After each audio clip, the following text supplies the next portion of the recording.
Hello friends, welcome in star study. Friends, जैसा कि आप सभी को पता है, हमारे चैनल पर यूपी ट्रिपल एससी पैट के लिए सीरीज चल रही है हिस्ट्री की, और इससे पहले संविधान की सीरीज पूरी हो चुकी है और ज्योग्राफी की सीरीज पूरी हो चुकी है। अगर आप लोगों ने वो वीडियोस नहीं देखे हैं तो चैनल पर जाकर उन वीडियोस को देख लें। और इस हिस्ट्री की सीरीज में 30 क्वेश्चन पहले हो चुके हैं। अगर आपने वो नहीं देखे हैं तो चैनल पर जाकर उस वीडियोस को भी देख लें। और आज इसके आगे के हम 30 क्वेश्चन करेंगे इस वीडियो में, और इस तरह से हम 30 क्वेश्चन करके इस सीरीज़ को पूरा करेंगे, हिस्ट्री की सीरीज़ को। तो चलिए इस वीडियो को स्टार्ट करते हैं। अगर आप चैनल पर नए हैं तो चैनल को सब्सक्राइब कर लें और अपने फ्रेंड्स में शेयर कर दें। तो इस वीडियो का पहला क्वेश्चन है यहाँ पर, हेरोडोट्स को माना जाता है। हेरोडोट्स किसको माना जाता है? इतिहास के जनक को, भूगोल का जनक को, राजनीति शास्त्र के जनक को, या दर्शन शास्त्र के जनक को? तो यहाँ पर कौन सा ऑप्शन ठीक हो जाता है? तो यहाँ पर हिस्ट्री की बात चल रही है और हिस्ट्री के जनक को ही हेरोडोट्स माना जाता है। ऑप्शन नंबर ए यहाँ पर बिल्कुल ठीक हो जाता है। इसके बाद अगले क्वेश्चन पर चलते हैं। चंद्रगुप्त मौर्य के बाद मौर्य सिंहासन पर निम्नलिखित में से कौन बैठा था? किसके बाद कौन आया था? कौन से वंश के बाद कौन आया था? किसके बाद कौन सिंहासन पे बैठा था? इन सभी सवालों की जानकारी आपको तब पता चलेगी जब आप इसको एक्सप्लेनेशन के साथ पढ़ेंगे। तो एक्सप्लेनेशन के साथ पढ़ने के लिए हमारे चैनल पर हिस्ट्री की एक प्लेलिस्ट बनी होगी, वहाँ पर जाकर आप उन वीडियोस को देख लेंगे तो आपको पता चल जाएगा कौन सा राजा किसके बाद आया था, कौन किसके बाद राज सिंहासन पर बैठा था, बौद्ध धर्म कब आया था, जैन धर्म कब आया था, हड़प्पा सभ्यता कब आई थी, सिंधु सभ्यता कब आई थी। इन सभी बातों की जानकारी आपको उस प्लेलिस्ट में दिए गए वीडियो से काफ़ी अच्छे से प्राप्त हो जाएगी। और उसी से क्या होता है, आप कोई भी एमसीक्यू सॉल्व कर रहे होते हैं तो एमसीक्यू सॉल्व करने के लिए आपको क्या होता है, सबसे पहले हर टॉपिक की पूरी जानकारी होना चाहिए, ताकि आपका एमसीक्यू में जो भी क्वेश्चन दिया गया हो उस गलत ना हो जाए। तो यहाँ पर इसमें एक क्वेश्चन पूछा गया, चंद्रगुप्त मौर्य के बाद मौर्य सिंहासन पर कौन बैठा था? बिंबिसार, अशोक, बिंदुसार या विष्णुगुप्त? तो यहाँ पर कौन सा ऑप्शन ठीक हो जाता है? तो ऑप्शन नंबर यहाँ पर सी ठीक हो जाता है। बिंदुसार बैठा था चंद्रगुप्त मौर्य की मृत्यु के बाद सिंहासन पर। अब अगला क्वेश्चन देख लेते हैं।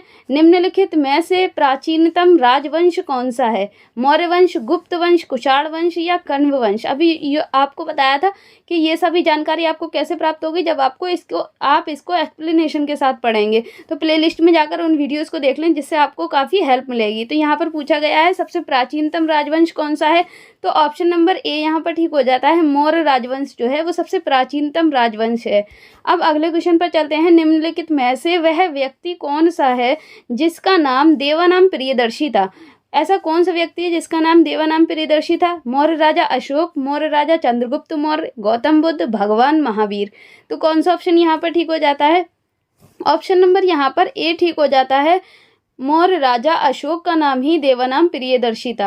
अब अगले क्वेश्चन पर चलते हैं। अशोक ने किस बौद्ध साधु से प्रभावित होकर बौद्ध धर्म अपनाया था? अशोक ने किससे प्रभावित होकर बौद्ध धर्म अपनाया था? विष्णुगुप्त से, उपगुप्त से, ब्रह्मगुप्त से या बृहद्रथ से? तो यहाँ पर कौन सा ऑप्शन ठीक होना चाहिए? ऑप्शन नंबर यहाँ पर बी ठीक हो जाता है। अशोक ने उपगुप्त नामक साधु से प्रभावित होकर बौद्ध धर्म अपनाया था। ऑप्शन नंबर बी यहाँ पर बिल्कुल ठीक है। इसके बाद अगले क्वेश्चन पर चलते हैं। बिंदुसार ने विद्रोहियों को कुचलने के लिए अशोक को कहाँ भेजा था? बिंदुसार ने भेजा था, अशोक को भेजा था, किसके लिए भेजा था? विद्रोहियों को मारने के लिए। उन्होंने कहाँ भेजा था? स्वर्णगिरी में, तक्षशिला में, उज्जैन में या तौशाली में? तो यहाँ पर कौन सा ऑप्शन ठीक हो जाता है? तो यहाँ पर ऑप्शन नंबर बी ठीक हो जाता है। अशोक को बिंदुसार ने तक्षशिला भेजा था। ऑप्शन नंबर बी यहाँ पर बिल्कुल ठीक है। इसके बाद अगले क्वेश्चन पर चलते हैं। भारत सरकार द्वारा प्रयोग में आने वाला शक संवत किसने प्रारंभ किया था? ये question UP triple SC PAT में पूछा गया क्वेश्चन है, और इसमें हमारे एमसीक्यू की पीडीएफ में भी आ गया, पीडीएफ की एमसीक्यू में भी आ गया है। तो आपको इसका आंसर देना है। कनिष्क ने, विक्रमादित्य ने, समुद्रगुप्त ने या अशोक ने? किसने ये कैलेंडर जारी किया था शक संवत? तो इसका आंसर हो जाता है ऑप्शन नंबर ए, कनिष्क ने ये कैलेंडर जारी किया था। ऑप्शन नंबर ए यहाँ पर बिल्कुल ठीक है। अब अगले क्वेश्चन पर चलते हैं। किस व्यक्ति को द्वितीय अशोक कहा जाता है? कौन से व्यक्ति को द्वितीय अशोक कहा जाता था? समुद्रगुप्त को, चंद्रगुप्त को, कनिष्क को या हर्षवर्धन को? तो यहाँ पर कौन सा ऑप्शन ठीक हो जाता है? ऑप्शन नंबर यहाँ पर सी ठीक हो जाता है। कनिष्क को ही द्वितीय अशोक कहा जाता था। ऑप्शन नंबर सी यहाँ पर बिल्कुल ठीक है। अब अगले क्वेश्चन पर चलते हैं। चरक किसके राज चिकित्सक थे? ये तो सब जानते हैं। चरक कौन थे? चिकित्सक थे। लेकिन किसके राज चिकित्सक थे? तो यहाँ पर कौन सा ऑप्शन ठीक हो जाता है? हर्ष, चंद्रगुप्त मौर्य, अशोक या कनिष्क? तो यहाँ पर ऑप्शन नंबर डी ठीक हो जाता है। ये कनिष्क के चिकित्सक थे। ऑप्शन नंबर डी यहाँ पर बिल्कुल ठीक है। क्वेश्चन नंबर 4 है यहाँ पर, गांधार कला किस काल में विकसित हुई थी? ये आपको बताना है। गांधार कला किस काल में विकसित हुई थी? गुप्त काल में, मौर्य काल में, सातवाहनों के काल में, कुषाण काल में? कौन सा ऑप्शन यहाँ पर ठीक होना चाहिए? तो ऑप्शन नंबर यहाँ पर डी ठीक हो जाता है। कुषाण काल में गांधार कला विकसित हुई थी। ऑप्शन नंबर डी यहाँ पर ठीक है। इसके बाद अगले क्वेश्चन पर चलते हैं। अगला क्वेश्चन क्या है यहाँ पर, शक संवत किसने और कब शुरू किया था? ये क्वेश्चन पीछे भी आ चुका है। शक संवत जो कैलेंडर है वो किसने शुरू किया था और कब शुरू किया था? तो किसने का आंसर तो पहले आ चुका है, कनिष्क ने शुरू किया था। और कहीं पर कनिष्क दिया नहीं है, इसका मतलब यही आंसर ठीक है। कनिष्क ने कब शुरू किया था? 78 ईस्वी में शुरू किया था। ऑप्शन नंबर डी यहाँ पर ठीक हो जाता है। इसके बाद अगला क्वेश्चन है, कुषाण काल में सबसे अधिक विकास किस क्षेत्र में हुआ था? कुषाण काल में सबसे अधिक विकास किस क्षेत्र में हुआ था? ये आपको बताना है। धर्म का, कला, साहित्य या वास्तुकला, किस में अधिक विकास हुआ था ये पूछा जा रहा है यहाँ पर। तो ऑप्शन नंबर कौन सा यहाँ पर ठीक हो जाता है? ऑप्शन नंबर बी यहाँ पर ठीक हो जाता है। कला में अधिक विकास हुआ था। ऑप्शन नंबर बी यहाँ ठीक है। कुषाण काल की बात की जा रही है। इसके बाद अगला क्वेश्चन है, कनिष्क की राजधानी क्या थी? पुरुषपुर, बनारस, इलाहाबाद या सारनाथ? तो यहाँ पर कौन सा ऑप्शन ठीक है? तो ऑप्शन नंबर यहाँ पर ए ठीक हो जाता है। कनिष्क की राजधानी पुरुषपुर थी। ऑप्शन नंबर ए ठीक है यहाँ पर। इसके बाद अगले क्वेश्चन पर चलते हैं। अगला क्वेश्चन है यहाँ पर, पुरुषपुर निम्नलिखित में से किसका दूसरा नाम है? ये आपको बताना है। पटना का, पाटलिपुत्र का, पेशावर का या पंजाब का? तो यहाँ पर कौन सा ऑप्शन ठीक होना चाहिए? ऑप्शन नंबर यहाँ पर सी ठीक हो जाता है। पेशावर का ये दूसरा नाम है पुरुषपुर। इसके बाद अगला क्वेश्चन है, देख लेते हैं यहाँ पर, कला की गांधार शैली किसके शासन काल में पनपी थी? हर्ष के, अशोक के, कनिष्क के या चंद्रगुप्त द्वितीय के? तो कला की गांधार शैली की बात की जा रही है, किसके काल में पनपी थी ये पूछा जा रहा है। तो ऑप्शन नंबर सी यहाँ पर ठीक हो जाता है। कनिष्क के शासन काल में। अभी ऊपर पूछा गया था किस शैली का विकास, किसका विकास हुआ था सबसे अधिक? तो कला का विकास हुआ था। कला की गांधार शैली का विकास किया गया कनिष्क के काल में। इसके बाद अगला क्वेश्चन है यहाँ पर, क्वेश्चन नंबर यहाँ पर अब 46 का नंबर आ रहा है। तो यहाँ पर है, भारत का राष्ट्रीय पंचांग किस काल पर आधारित है? विक्रम काल पर, कली काल पर, शक काल पर या उपर्युक्त में से कोई नहीं? यहाँ पर ये पूछा जा रहा है, भारत का जो राष्ट्रीय पंचांग है, राष्ट्रीय कैलेंडर है, वो किस पर आधारित है? तो ऑप्शन नंबर यहाँ पर सी ठीक हो जाता है। शक काल पर आधारित है। ऑप्शन नंबर सी यहाँ पर ठीक है। इसके बाद अगले क्वेश्चन पर चलते हैं। सातवाहन वंश का महानतम शासक किसे माना जाता है? ये पूछा जा रहा है। श्री शातकर्णी को, गौतमी कर्ण शातकर्णी को, गौतमी पुत्र शातकर्णी को, वशिष्ठ पुत्र पुलुमावी को या यज्ञ श्री शातकर्णी को? किसको सातवाहन वंश का महानतम शासक माना जाता है? तो यहाँ पर कौन सा ऑप्शन ठीक हो जाता है? ऑप्शन नंबर यहाँ पर बी ठीक हो जाता है। गौतमी पुत्र शातकर्णी को सातवाहन वंश का महानतम शासक माना जाता है।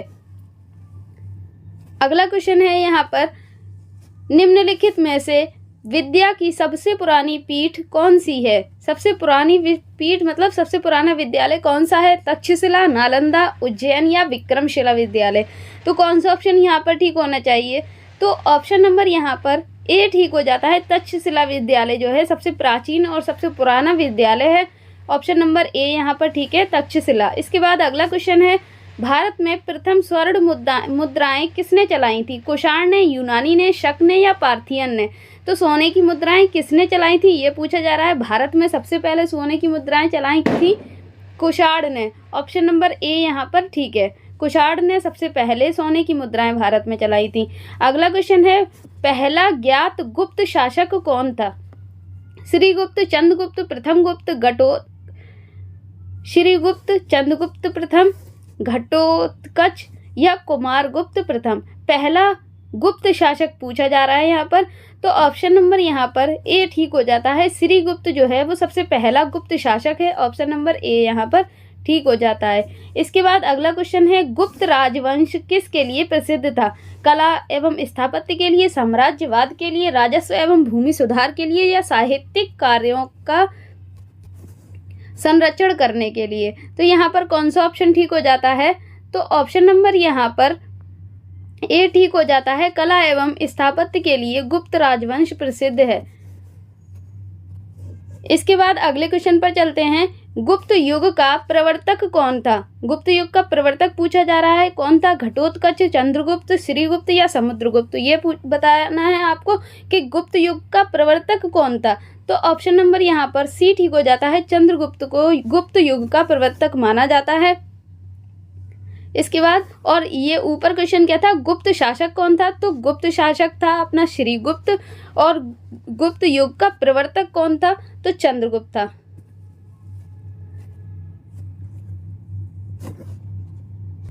क्वेश्चन दोनों अलग अलग हैं। पहला गुप्त शासक पूछा जाए तो श्रीगुप्त, और गुप्त युग का प्रवर्तक कौन था? तो चंद्रगुप्त प्रथम था। इसके बाद अगले क्वेश्चन पर चलते हैं। चंद्रगुप्त द्वितीय और चंद्रगुप्त द्वितीय को और किस नाम से जाना जाता है? समुद्रगुप्त, स्कंदगुप्त, विक्रमादित्य गुप्त या राणा गुप्त? तो कौन सा ऑप्शन यहाँ पर ठीक होना चाहिए? तो चंद्रगुप्त द्वितीय को विक्रमादित्य के नाम से भी जाना जाता है। ऑप्शन नंबर सी यहाँ पर बिल्कुल ठीक है। इसके बाद अगला क्वेश्चन है, गुप्त वंश का वह राजा कौन था जिसने हूणों को भारत पर आक्रमण करने से रोका था? ऐसा कौन सा राजा था जिसने हूणों के आक्रमण को भारत पर होने से रोका था? कुमारगुप्त ने, समुद्रगुप्त ने, स्कंदगुप्त ने या चंद्रगुप्त ने? तो यहाँ पर कौन सा ऑप्शन ठीक हो जाता है? ऑप्शन नंबर यहाँ पर सी ठीक हो जाता है। स्कंदगुप्त ने रोका था हूणों के आक्रमण को भारत पर होने से। अगला क्वेश्चन है, गुप्त काल के चांदी के सिक्कों को क्या कहते थे? तो गुप्त काल के चांदी के सिक्के दीनार, रुपयक, शतमान या करशापड़ क्या कहलाते थे? ये पूछा जा रहा है। तो कौन सा ऑप्शन यहाँ पर ठीक हो जाता है? तो ऑप्शन नंबर यहाँ पर बी ठीक हो जाता है। गुप्त काल के चांदी के सिक्कों को रुपयक कहा जाता था। ऑप्शन नंबर बी यहाँ बिल्कुल ठीक है। इसके बाद अगला क्वेश्चन है, भारतीय संस्कृति का स्वर्ण युग कौन सा था? मौर्य काल, राजपूत काल, चोल काल या गुप्त काल? स्वर्ण युग किसको कहा जाता था ये पूछा जा रहा है। तो ऑप्शन नंबर यहाँ पर डी ठीक हो जाता है। स्वर्ण युग गुप्त काल को कहा जाता है। ये क्वेश्चन बहुत बार पूछा जा चुका है और पूछा जाता है, इंपॉर्टेंट क्वेश्चन है ये। स्वर्ण युग गुप्त काल को ही स्वर्ण युग कहा जाता है। इसके बाद अगले क्वेश्चन पर चलते हैं। अगला क्वेश्चन है यहाँ पर, प्रसिद्ध गुप्त संवत निम्नलिखित में से किस वर्ष से शुरू किया गया था? 319 ईस्वी से, 600 ईस्वी से, 78 ईस्वी से या 57 ईस्वा पूर्व से? तो यहाँ पर कौन सा ऑप्शन ठीक होना चाहिए? तो ऑप्शन नंबर यहाँ पर ए ठीक हो जाता है, 319 ईस्वी से। अब इसके बाद अगले क्वेश्चन पर चलते हैं। कवि कालिदास किसके राजकवि थे? चंद्रगुप्त मौर्य के, समुद्रगुप्त के, चंद्रगुप्त द्वितीय, विक्रमादित्य के या हर्ष के? तो यहाँ पर कौन सा ऑप्शन ठीक हो जाता है? तो ऑप्शन नंबर यहाँ पर सी ठीक हो जाता है। चंद्रगुप्त द्वितीय जो थे, चंद्रगुप्त विक्रमादित्य जिनको बोला जाता था, उनके राजकवि थे कालिदास। और कालिदास बहुत ज़्यादा फेमस कवि हैं, सब जानते होंगे इनको। तो इसके बाद अगले क्वेश्चन पर चलते हैं। अगला क्वेश्चन है यहाँ पर, इलाहाबाद स्तंभ के शिलालेख में किसकी उपलब्धियाँ वर्णित हैं? तो यहाँ पर कौन सा ऑप्शन ठीक होना चाहिए? हर्ष की या अशोक की, समुद्रगुप्त की या चंद्रगुप्त विक्रमादित्य की? इलाहाबाद में जो स्तंभ शिलालेख है उस पर किसकी उपलब्धियों का वर्णन किया गया है? तो कौन सा ऑप्शन ठीक होना चाहिए? तो ऑप्शन नंबर यहाँ पर सी ठीक हो जाता है। समुद्रगुप्त की उपलब्धियों का वहाँ वर्णन किया गया है। अगला क्वेश्चन है और इस वीडियो का लास्ट क्वेश्चन है। अगर अभी तक वीडियो को लाइक नहीं किया है तो वीडियो को लाइक कर दें, चैनल पर नए हैं तो चैनल को सब्सक्राइब कर लें। अगला क्वेश्चन है यहाँ पर, फाहियान किसके शासनकाल के दौरान भारत आया था? चंद्रगुप्त द्वितीय के, समुद्रगुप्त के, रामगुप्त के या कुमारगुप्त के? तो फाहियान जो यात्री था वो किसके शासनकाल में भारत आया था? तो ऑप्शन नंबर यहाँ पर ए ठीक हो जाता है। चंद्रगुप्त द्वितीय के शासनकाल में ये फाहियान भारत आया था। चंद्रगुप्त द्वितीय को किस और नाम से जाना जाता था? तो चंद्रगुप्त विक्रमादित्य के नाम से भी इनको जाना जाता था। तो चैनल पर नए हैं, चैनल पर बने रहें और वीडियोस को देख लें चैनल पर जाकर के, और चैनल को सब्सक्राइब कर लें, अपने फ्रेंड्स में शेयर कर दें।